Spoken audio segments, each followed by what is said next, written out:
then another. Pull it up, my dwarf brothers. I have a present for you, Tori shouted.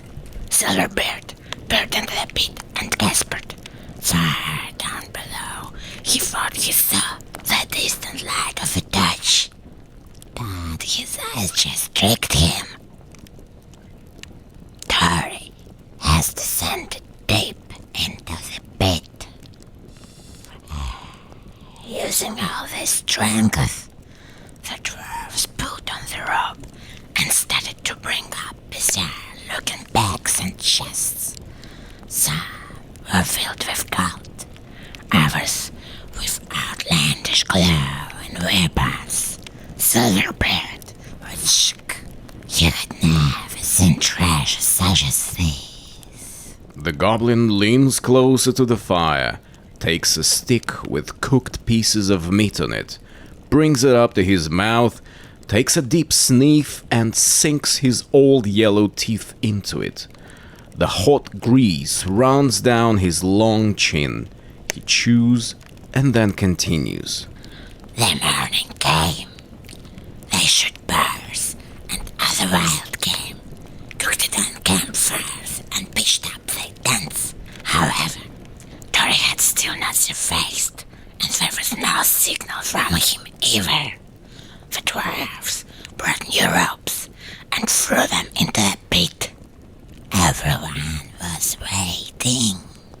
A day passed, then another. On the third day, Silverbeard ordered that his war armor be brought to him.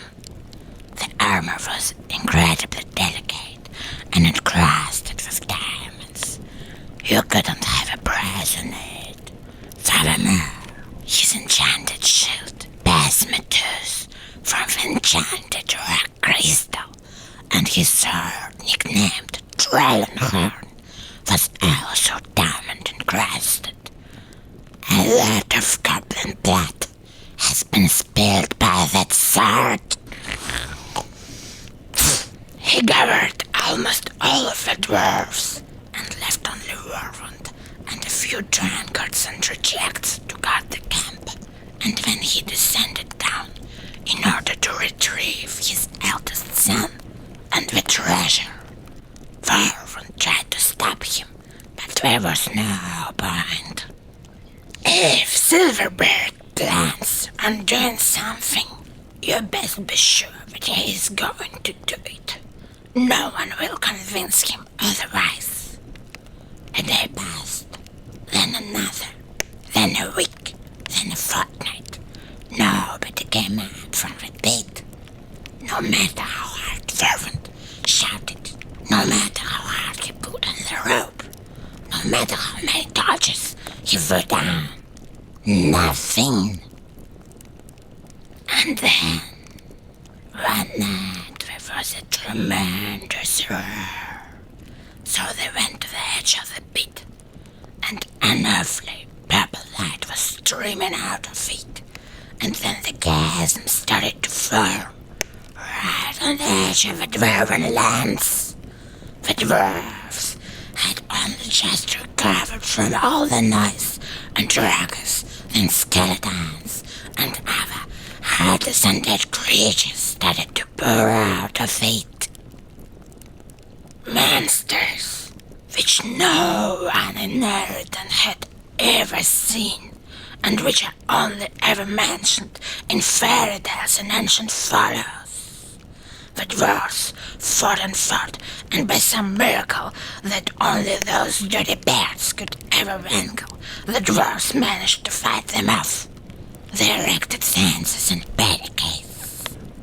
Warwood sent messengers to the nearest bordering Dwarven forts, and shortly afterwards also sent Black Legion squads.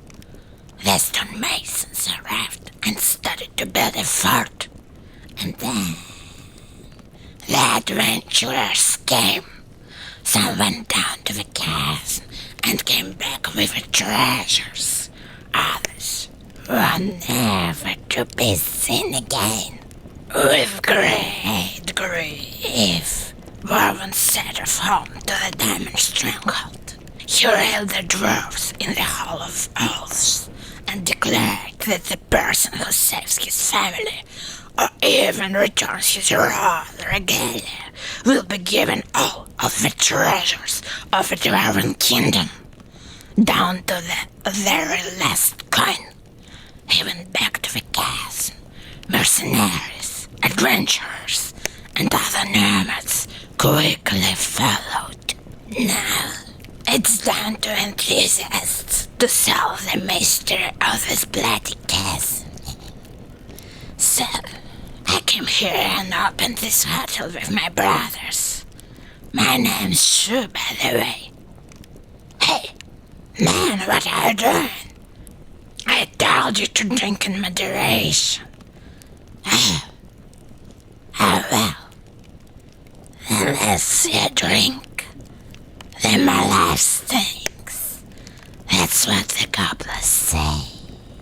He carefully leans over the sleeping adventurer.